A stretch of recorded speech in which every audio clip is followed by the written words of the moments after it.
No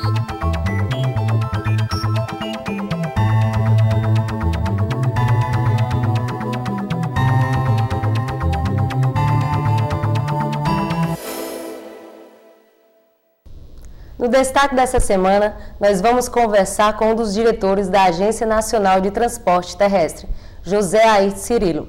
Iniciou sua carreira política como vereador de Aracati, foi prefeito de Icapuí por 2 vezes. Na época, foi referência de administração petista por fazer a prestação de contas do município em um mural exposto para que todos pudessem ver.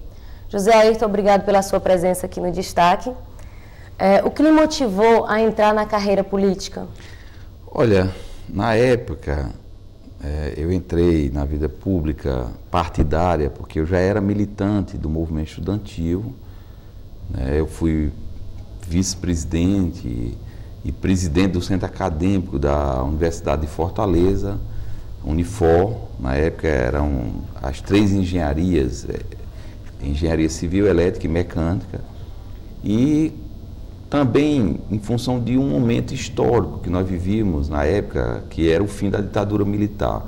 Então, por uma questão de justiça, de querer contribuir pela redemocratização do país e também mudar a realidade da minha comunidade, do meu povo, da nossa gente, no caso, na época, que era Aracati, que era dominado por uma oligarquia regional, e também da minha realidade local, da cidade de Icapuí, que na época era distrito, e havia uma injustiça profunda com a falta de escola, de moradia, de saneamento e, sobretudo, de saúde pública. Então, compreendendo a minha dimensão nesse contexto todo, eu resolvi engajar-me politicamente, partidariamente, para dar uma contribuição no sentido de mudar essa realidade. Então foi por uma questão de justiça, um desejo de ajudar e contribuir para mudar a qualidade de vida do nosso povo e implementar uma forma democrática de participação da sociedade na transformação do nosso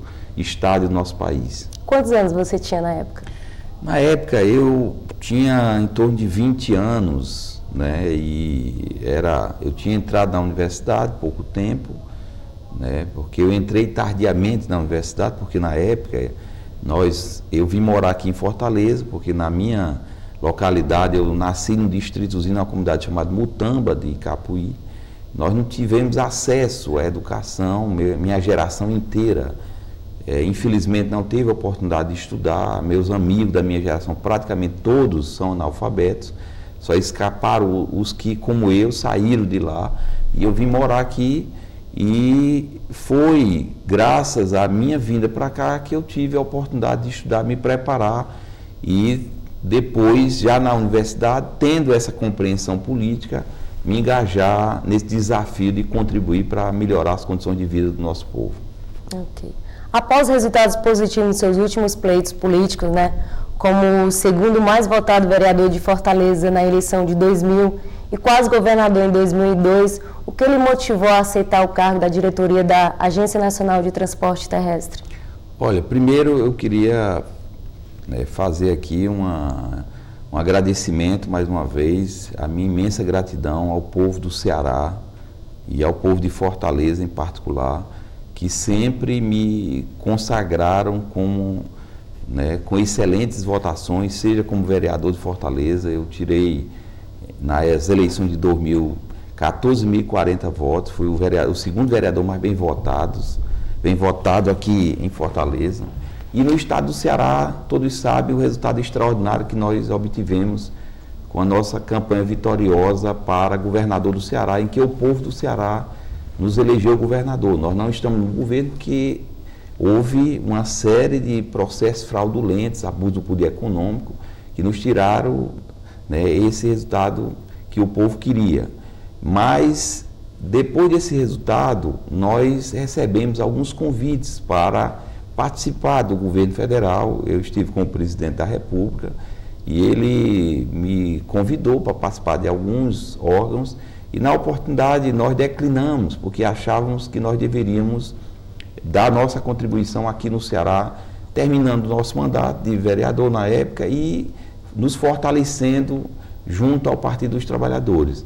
Depois desse processo foi que veio novamente um outro convite para a Agência Nacional e daí nós avaliamos que era chegada a hora de nós darmos a nossa contribuição no cenário nacional, até porque nós precisávamos também dessa experiência, um plano maior para que a gente pudesse acumulando a compreensão dos desafios, das mudanças no país, quem sabe ajudar também o nosso Estado para que nós pudéssemos, né, colaborar com as transformações que nós precisamos fazer também aqui no nosso Estado. E qual a função da NTT? A nossa agência, a NTT, ela tem múltiplas atribuições, desde o papel fiscalizador que ela tem junto ao sistema de transportes, seja rodoviário, seja ferroviário. Ela tem uma função muito importante também na questão da definição dos preços, das tarifas e dos pedágios das passagens dos transportes interestadual de passageiro, e também ela é responsável pelas concessões, tanto dos ônibus, desses ônibus interestaduais e internacional, como também ela é responsável pelas concessões das ferrovias. Nós temos hoje em torno de 5 ferrovias, né, que foram privatizadas pelo governo passado e que nós quem fazemos a fiscalização, como também nós somos responsáveis pelas concessões das novas rodovias que foram federalizadas no governo passado e que agora deveremos fazer novas concessões, e inclusive com as PPPs, que são as parcerias público-privada, e a agência ela tem esse papel regulamentar de fiscalizar, de normatizar e também de fazer as concessões, autorizações e permissões do Sistema Nacional e Internacional de Passageiros e de Cargas. Ok. A agência, na verdade, né, a Agência Nacional de Transporte Terrestre, ela tem apenas 3 anos. Nessa fase inicial, quais são as prioridades, né, e as dificuldades da agência? Ela é uma agência recém-criada, ela foi criada oficialmente em 5 de junho de 2001, mas só foi implantada em janeiro de 2002, na verdade em fevereiro de 2002, e portanto ela tem pouco tempo de existência e é pouco conhecida. Hoje as pessoas estão conhecendo mais a NTT em função desse cadastro nacional, do Registro Nacional do Transportador de Carga. Todos esses transportadores de carga têm lá um registro chamado ANTT. Então nós somos responsáveis pela fiscalização da cobrança, inclusive da obrigatoriedade desse registro, desse certificado que nós definimos através de uma resolução. E nós temos hoje como objetivo tentar, primeiro, regulamentar essas novas concessões que nós estamos fazendo com as novas rodovias que vão ser concedidas no país inteiro. Esse é um trabalho grande que o nosso governo está fazendo. A outra é a questão das novas ferrovias. Nós estamos trabalhando na questão da ferrovia transnordestina, que é uma ferrovia que vai interligar o Maranhão, o Piauí, o Ceará, Paraíba e Pernambuco e Rio Grande do Norte, e que vai ter uma importância muito grande aqui na nossa região.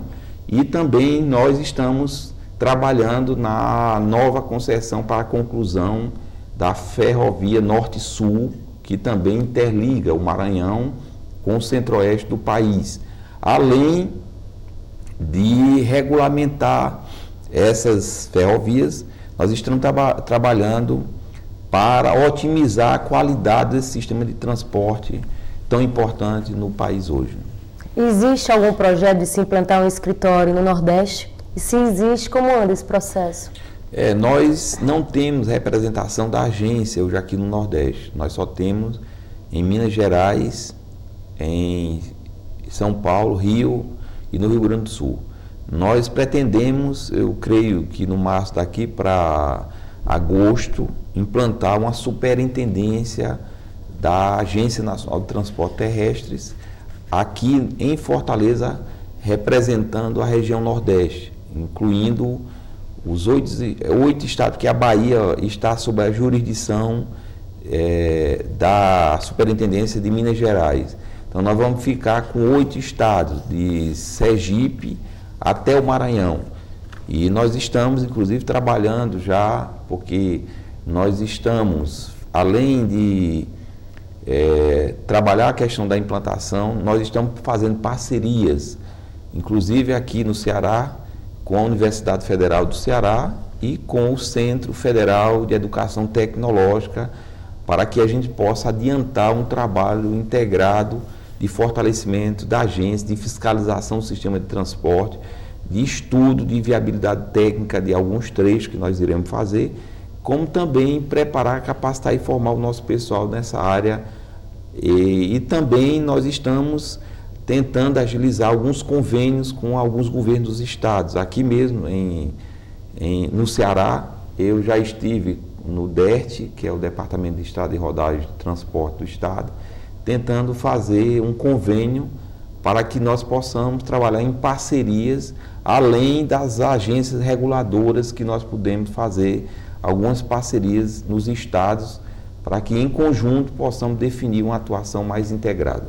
E como vai ser o processo de seleção, se isso acontecer aqui no Nordeste? Olha, nós vamos ter agora um concurso, né? O concurso são 534 vagas que vão ser preenchidas no país inteiro. Aqui no Ceará são 16 vagas, são agentes de regulação,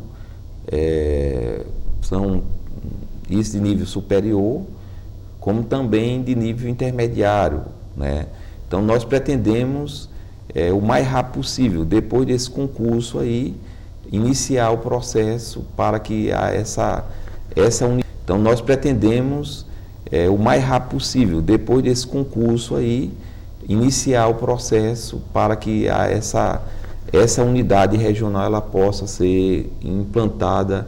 Nós estamos já, inclusive, alugando aí o prédio, estamos buscando aí parcerias e queremos implantar essa unidade o mais rápido possível para que a gente possa dar uma cobertura, não só aqui no estado do Ceará, mas também no Nordeste como um todo. E qual a importância do processo de concessão, né, das rodovias? Olha, nós estamos numa fase nova no país, que é essa parte das novas concessões. Nós estamos fazendo estudos, né, junto com o Ministério dos Transportes e também com o Tribunal de Contas da União, analisando essas novas concessões, e nós também vamos fazer estudo dos trechos que vão entrar nas chamadas PPPs, que são as parcerias público-privadas. Então, nós temos hoje uma atuação muito grande de trabalho junto ao Ministério dos Transportes, ao planejamento, junto à Casa Civil, agilizando essas novas concessões, porque nós achamos que essa é uma parte hoje importante de parceria que nós vamos ter com a iniciativa privada, considerando a dificuldade que o Estado tem hoje de investir, né, em novas rodovias, melhorando a qualidade, né, da trafegabilidade, e com essas parcerias aí, com as novas concessões, nós objetivamos uma melhoria da qualidade do sistema de transporte, evitando acidentes e fazendo com que os usuários possam ter uma melhor qualidade nesse sistema de deslocamento, tanto no setor de passageiros, né, coletivo, como também nas pessoas que transitam com seus veículos de forma individualizada. Então, as concessões hoje é uma nova realidade, está provado onde nós temos concessões, são estradas com melhor qualidade, inclusive com baixo índice de acidentes, em função não só da qualidade dos pavimentos, mas sobretudo das sinalizações, da qualidade de educação que é feito um trabalho também muito grande de educação do trânsito, que é um dos grandes desafios que nós temos hoje na realidade brasileira. Então, as novas concessões, elas vão, na minha ordem, contribuir para que nós possamos ter melhores trechos, com maior trafegabilidade e com maior qualidade no país. Segurança, né? E segurança também. E qual o prazo de duração das concessões, né, administradas pela NTT? São contratos que são definidos nos editais, geralmente de 25 anos a 30 anos, é o prazo que é estabelecido, porque o capital privado faz um investimento de longo prazo, evidentemente, visando o retorno, e esse é o prazo mínimo que se analisa de retorno desses investimentos que são feitos pela iniciativa privada. Quais são as concessionárias das rodovias federais administradas pela ANTT e onde elas estão? Nós temos hoje 5 trechos que estão concedidos e que foram federalizados. Nós temos, por exemplo, a Ponte Rio-Niterói, que foi privatizada, e há uma exploração dessa concessão. Nós temos a Dutra, a Via Dutra, que liga São Paulo, Rio de Janeiro. É uma rodovia hoje que está em belo estado de conservação, de trafegabilidade, com baixo índice, inclusive, de acidente de veículo. E nós temos várias outras rodovias, inclusive em São Paulo também, que circulam dentro do próprio estado. A BR-101, a Fernão Dias também, e está sendo hoje, nós estamos estudando vários outros trechos para que a gente possa ampliar essas novas concessões dentro dessa política de melhoria na qualidade de vida das estradas aqui no país. José Ayrton, você disputou para governo do estado do Ceará em 98 e em 2002, que é a última vez você não chegou a vencer por uma diferença mínima. Você pretende se candidatar novamente na próxima eleição em 2006?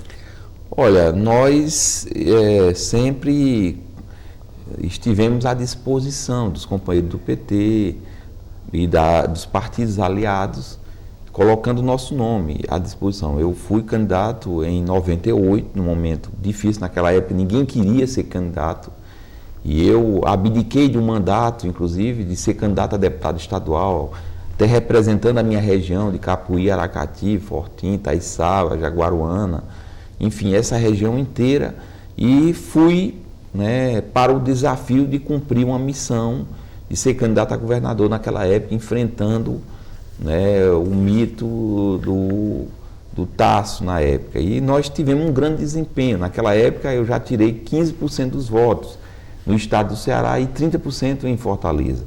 Depois, agora, em 2002, eu era novamente candidato a deputado e diante do apelo que foi me feito pelo presidente Lula e na época também pelo presidente do PT, que era o José Disseu, que foi nosso ministro da Casa Civil, saiu agora recente, nos fizeram um apelo para que nós fôssemos candidatos a governador. E mais uma vez eu fui para o desafio, cumpri essa missão e tivemos um resultado extraordinário, porque pela primeira vez na história, a esquerda teve no primeiro turno 30% dos votos no estado e levamos a eleição para o segundo turno aqui no Ceará.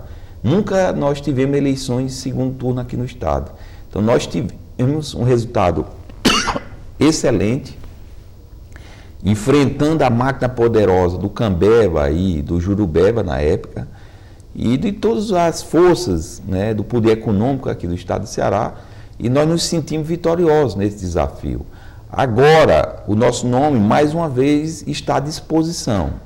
Nós queremos contribuir para a mudança desse modelo econômico aqui do Ceará, nós queremos mudar o modelo de gestão, porque achamos que esse projeto no estado do Ceará ele já está exaurido e nós precisamos renovar com a nova prática política, com um novo projeto que venha fortalecer o desenvolvimento do estado do Ceará a partir dos municípios, das comunidades e, sobretudo, implementar um novo projeto que venha garantir a participação da sociedade, a transparência com a coisa pública e, principalmente, um modelo que garanta segurança e tranquilidade para as nossas famílias.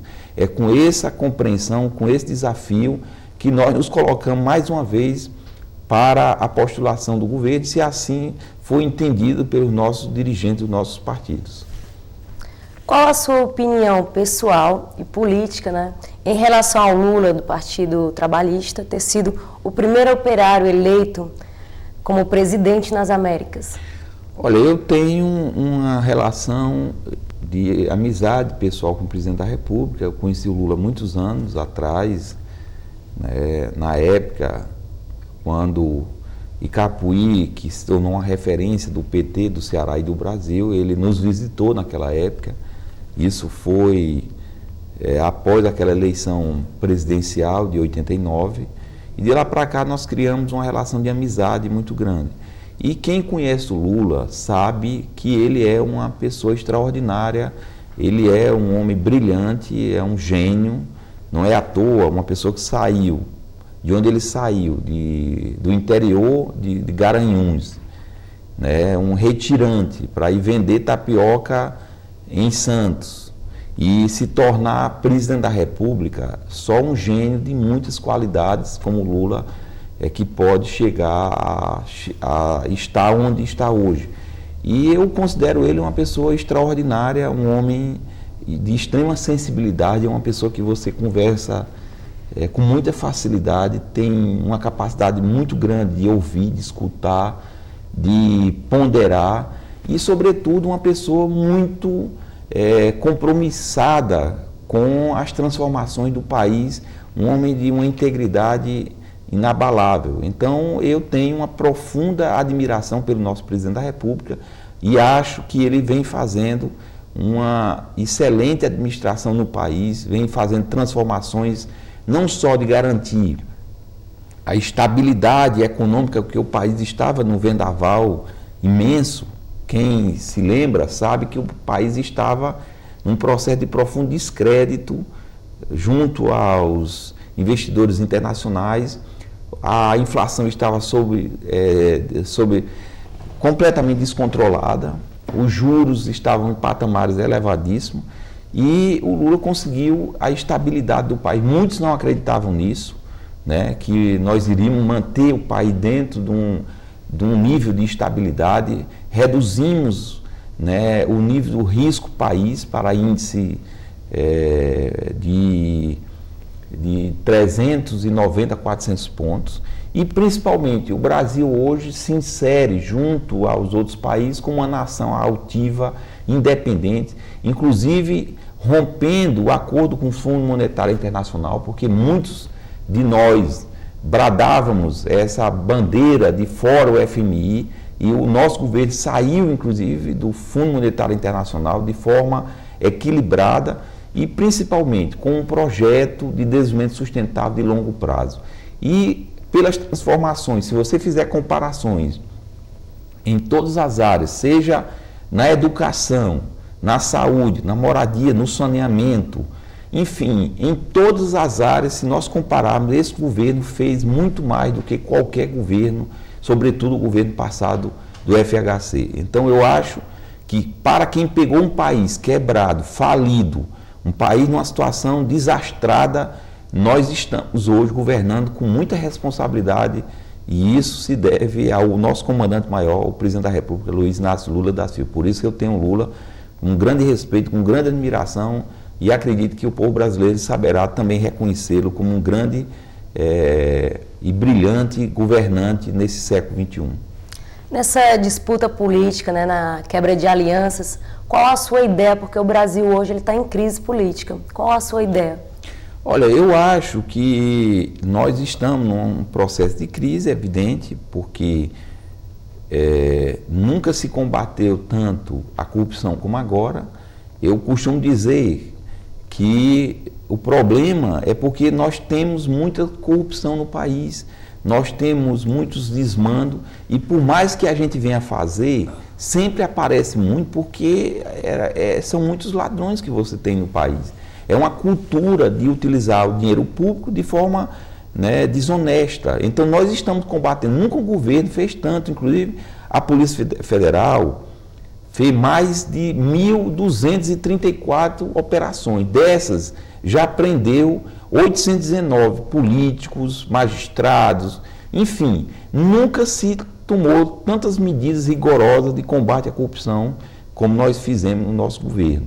O problema é porque tem muitos corruptos, tem corrupto demais no país, né? E o governo Lula vem combatendo isso e eu acho que nós nessa crise que houve, eu acho que o governo e nós cometemos um erro. Eu acho que era para ter sido o primeiro partido a ter apoiado, inclusive, a abertura da CPI, porque isso nós defendíamos e era importante que nós tivéssemos tido a iniciativa disso. Foram os partidos de oposição que insistiram.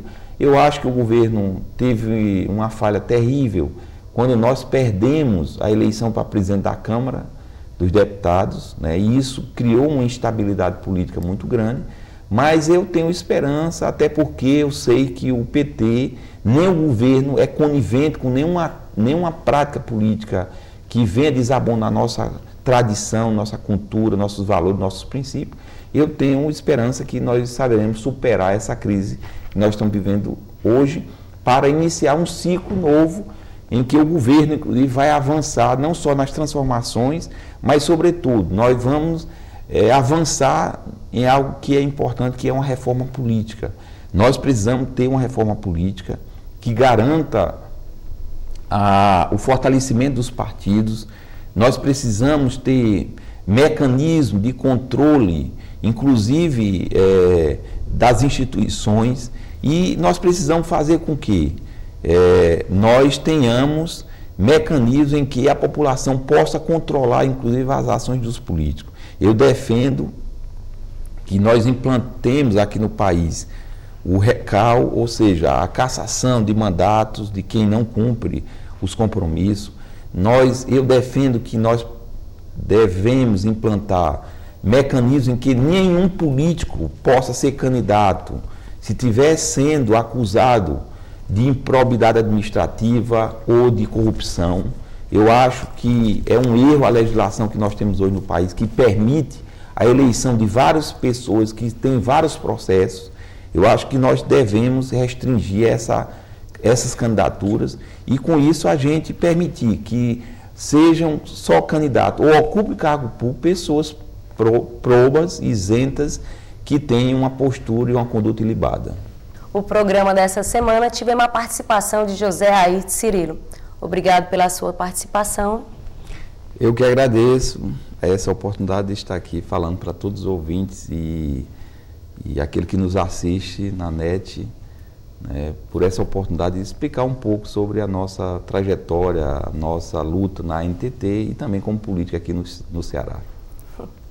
E você continue com a gente no canal FGF TV, canal universitário 14 da NET.